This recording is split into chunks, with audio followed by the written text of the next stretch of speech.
Hello friends, welcome to my amazing session NCERT full explanation में। तो friends, अभी तक हम लोगों ने बायोडायवर्सिटी एंड कंजर्वेशन का फर्स्ट लेक्चर कंप्लीट कर लिया। ओके, तो ये आपका सेकेंड लेक्चर है। तो चलिए बिना टाइम वेस्ट के हम लेक्चर को स्टार्ट करते हैं। So let's get start with the patterns of biodiversity. Okay, तो इसमें जो फर्स्ट है आपका वो है लैटिट्यूडनल ग्रेडियंट्स। ओके, तो इसमें हम देखते हैं क्या है कि the diversity of plants and animals is not uniform through out the world but shows A rather uneven distribution. Okay, plants and animals की डाइवर्सिटी होल वर्ल्ड में इक्वल ना होकर अनइक्वल या अनइवन डिस्ट्रीब्यूशन शो करती है। ठीक है, ये बात समझ में आ गई आपको कि प्लांट्स एंड एनिमल्स की डाइवर्सिटी होल वर्ल्ड में इक्वल ना होकर अनइक्वल या अनइवन डिस्ट्रीब्यूशन शो करती है। For many groups of animals are plants there are interesting pattern in diversity, the most well known being the latitudinal gradient in diversity. Okay, बहुत से animals and plants को group में interesting diversity मिलती है। Okay, बहुत से animals and plants की group में इंटरेस्टिंग डाइवर्सिटी मिलती है जिसमें मेनली लैटिट्यूडनल ग्रेडियंट। ओके, जिसमें मेनली क्या है, लैटिट्यूडनल ग्रेडियंट है। देखते हैं फ्रेंड्स क्या है कि in general species diversity decreases as we move away from the equator towards the poles. Okay, generally equator से पोलर एरिया की ओर जाने पर स्पीशीज डाइवर्सिटी डिक्रीज होती जाती है। With very few exceptions, tropics latitudinal range of 23.5 degree north to 23.5 degree south harbour more species than temperate और polar areas. Okay, क्या होता है कि केवल कुछ ही एक्सेप्शन को छोड़कर ट्रॉपिकल एरिया में लैटिट्यूडनल रेंज 23.5 डिग्री नॉर्थ से 23.5 डिग्री साउथ तक में टेम्परेट या पोलर एरिया से अधिक स्पीशीज पाई जाती है। ठीक है, ये बात समझ में आ गई आपको? ये बात समझ में आ गई ना कि केवल कुछ ही एक्सेप्शन को छोड़कर tropical area latitudinal range 23.5 degree north से 23.5 डिग्री साउथ तक में टेम्परेट या पोलर एरिया से अधिक स्पीशीज पाई जाती है। Colombia located near the equator has nearly 1400 species of birds, while New York at 41 degree north has 105 species and Greenland at 71 degree north only 56 species. Okay, equator के near located Colombia में, okay, जो equator के near located है Colombia, उसमें 1400 species हैं, जबकि New York जो कि 41 डिग्री नॉर्थ में है उसमें 105 स्पीशीज हैं एंड ग्रीनलैंड के 71 डिग्री नॉर्थ में केवल 56 बर्ड्स स्पीशीज हैं। ओके, ये बात समझ में आ गई आपको? देखते हैं फ्रेंड्स क्या है कि India with much of its land area in the tropical latitudes has more than 1200 species of birds. Okay, India में जिसका अधिकतर लैंड एरिया ट्रॉपिकल लैटिट्यूड्स में है 1200 से अधिक बर्ड स्पीशीज है वहां पे। A forest in a tropical region like Ecuador has up to 10 times as many species of vascular plants as a forest of equal area in a temperate region like the Midwest of the USA. Okay, Ecuador की tropical के forest में like Ecuador vascular plants की species USA के Midwest में located temperate region के forest से 10 गुना अधिक है। ओके, ये बात समझ में आ गई ना आपको? तो आगे देखेंगे फ्रेंड क्या है कि the largely tropical Amazonian rain forest in South America has the greatest biodiversity on earth. It is home to more than 40,000 species of plants, 3,000 species of fishes, 1,300 species of birds, 427 of mammals, 427 of amphibians, 378 of reptiles and of more than 1,25,000 invertebrates। Okay, south America के tropical Amazonian rain forest की biodiversity अर्थ पर सबसे अधिक होती है। Okay, ये बात समझ में आ गई आपको कि साउथ अमेरिका के ट्रॉपिकल अमेजोनियन फॉरेस्ट की बायोडायवर्सिटी अर्थ पर सबसे अधिक होती है। यहाँ पर 40,000 स्पीशीज प्लांट्स हैं, 3,000 फिशेज हैं, 1,300 बर्ड्स हैं, 427 मैमल्स हैं, 427 एम्फीबियन हैं, 378 रेप्टाइल्स हैं एंड 1,25,000 से अधिक इनवर्टिब्रेट्स का होम है। ओके, ये बात समझ में आ गई ना आपको? याद भी रखिएगा, बहुत ज्यादा इंपॉर्टेंट है। ठीक है, ये चीज याद रखिएगा, मोस्ट इंपॉर्टेंट है।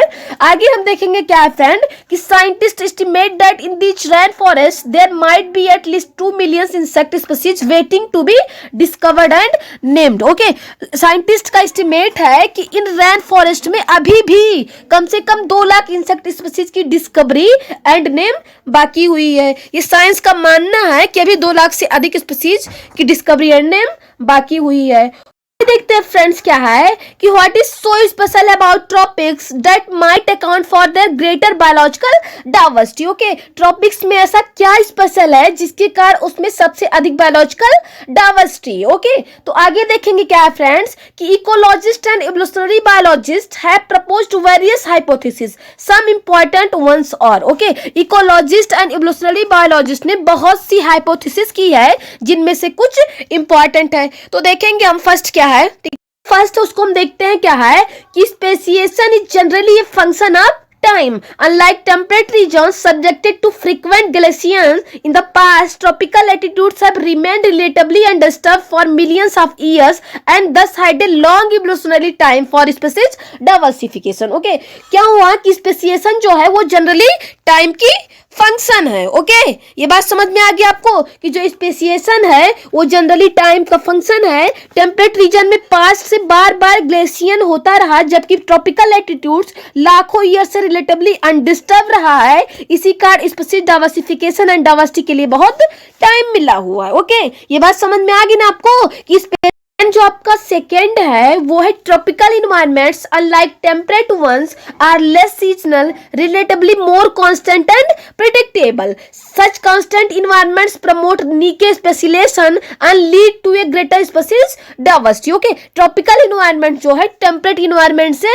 डिफरेंट है एंड कम सीजनली चेंजेस शो करता है, या कांस्टेंट इन्वायरमेंट नीके स्पेसिलेशन को प्रमोट करता है जिसकी वजह से ग्रेटर डाइवर्सिटी है। ओके, एंड जो आपका थर्ड है वो है कि there is more solar energy available in the tropics which contributes to higher productivity, this in turn might contribute indirectly to greater diversity. Okay, जो थर्ड है वो है आपका कि ट्रॉपिकल एरिया में अधिक सोलर एनर्जी अवेलेबल है। ठीक है, आपके ट्रॉपिकल एरिया में अधिक सोलर एनर्जी अवेलेबल है जिससे प्रोडक्शन अधिक होता है, जिससे इनडायरेक्टली ग्रेटर डाइवर्सिटी होती है। ठीक है, अपने आप यहाँ पे इनडायरेक्टली ग्रेटर डाइवर्सिटी होती है।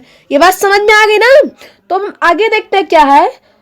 ठीक है, कि स्पीशीज एरिया रिलेशनशिप। ओके, तो इसमें हम देखेंगे कि during his pioneering and extensive explorations in the wilderness of south American jungles, the great German naturalist and geographer Alexander one Humboldt. Okay, German naturalist and geographer Alexander one Humboldt ने south America के jungles के wilderness के time show किया कि कुछ limit तक किसी area की स्पीशीज रिचनेस एक्सप्लोर्ड एरिया की लिमिट बढ़ाने के साथ बढ़ती है।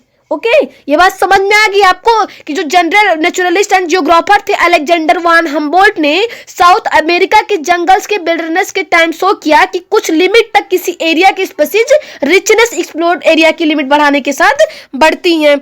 ओके, ये देखते हैं फ्रेंड्स क्या है कि observe that within a region species richness increased with increasing explored area but only up to a limit. In fact the relation between species richness and area for a wide variety of taxa, angiosperm, plants, birds, bats, fresh water fishes turn out to be a rectangular hyperbola. Okay, actually में species richness and taxa, angiosperm, plants, birds, bats, fresh water and fishes की wide variety के area के बीच जो relation है वो क्या है, rectangular hyperbola का रिलेशन। ठीक है, वो रिलेशन किसका है, रेक्टेंगुलर हाइपरबोला का रिलेशन है। On A logarithm scale the relationship is a straight line described by the equation. Logarithm scale पर यह रिलेशनशिप एक स्ट्रेट लाइन डिस्क्राइब करता है जो कि इस इक्वेशन से डिस्क्राइब है। तो इक्वेशन देख लेते हैं हम लोग। ठीक है, तो इस क्या है कि log s is equal to log c plus z log a, where s is equal to species richness, a is equal to area, z is equal to slope of the line regression, coefficient c is equal to क्या हो जाएगा, y minus intercept.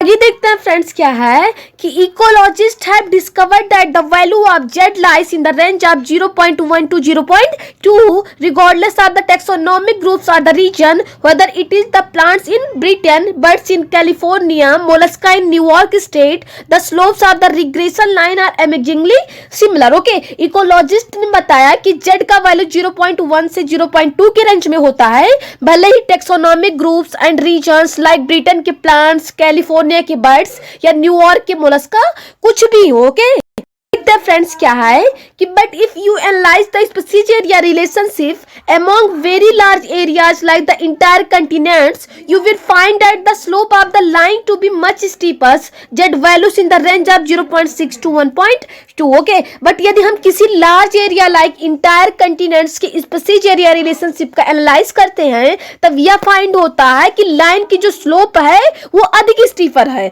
Z की value का range जो है 0.6 से 1.2 है. Okay, ये बात हम अगर फॉर एग्जाम्पल की बात करें तो for frugivorous fruit eating birds and mammals in the tropical forest of different continents the slope is found to be 1.15. Okay, अगर हम एग्जाम्पल से देखें तो डिफरेंट कंटिनेंट्स के ट्रॉपिकल फॉरेस्ट के फ्रूजीवोरस, इट मीन्स कि फ्रूट को खाने वाले बर्ड्स एंड मैमल्स की लाइन का जो स्लोप है वो 1.15 है. Okay, what do steeper slopes mean in this context? इस कॉन्टेक्स्ट में स्टीपर स्लोप का क्या मीन्स है ये आप हमको कमेंट सेक्शन में बताइए. ओके, ये आप हमको कमेंट सेक्शन में बताइएगा. तो आगे हम देखते हैं क्या है कि the importance of species diversity to the ecosystem. Okay, तो आगे देखेंगे इसमें क्या है कि does the number of species in a community really matter to the functioning of the ecosystem? क्या किसी कम्युनिटी में स्पीसीज की नंबर इकोसिस्टम के फंक्शन को रियली अफेक्टेड करती है? तो देखते हैं कि this is question for which ecologist have not been able to give a definitive question. Okay, ये जो क्वेश्चन है जिसका इकोलॉजिस्ट डिफिनेटिव आंसर नहीं दे पा रहे हैं. ओके, इसका इकोलॉजिस्ट भी डिफिनेटिव आंसर नहीं दे पा रहे हैं. For many decades ecologist believe that communities with more species generally tend to be more stable than those with less species. Okay, बहुत से डिकेड्स तक इकोलॉजिस्ट का बिलीव था कि जिस कम्युनिटी में अधिक स्पीसीज होती है वह इकोसिस्टम कम स्पीसीज वाले कम्युनिटी से अधिक स्टेबल होता है. ओके, ये बात समझ में आ गई ना आपको कि बहुत से दशक पहले इकोलॉजिस्ट का बिलीव था कि जिस कम्युनिटी में अधिक स्पीसीज होंगी वह इकोसिस्टम कम स्पीसीज वाले कम्युनिटी से अधिक स्टेबल. हम आगे देखते हैं क्या है कि what exactly is stability for a biological community. Okay, एक बायोलॉजिकल कम्युनिटी के लिए एग्जैक्ट स्टेबिलिटी क्या है. ओके, तो हम देखते हैं इसमें कि ये stable community should not show too much variation in productivity from year to year. Okay, एक स्टेबल कम्युनिटी की प्रोडक्टिविटी में ईयर टू ईयर अधिक वेरिएशन नहीं होना चाहिए. It must be either resistant और resilient to occasional disturbances natural और man made, and it must also be resistant to invasions by alien species. Okay, क्या होता है कि टाइम पर आने वाली ओकेशनल डिस्टर्बेंसेस नेचुरल या मैन मेड, ओके, कुछ नेचुरल डिस्टर्बेंसेस हैं एंड कुछ मैन मेड द्वारा हैं, उनको रेजिस्टेंट करने वाला एलियन स्पीसीज के इन्वेड को रोकने वाला भी होना चाहिए. ठीक है, ये बात समझ में आ गई.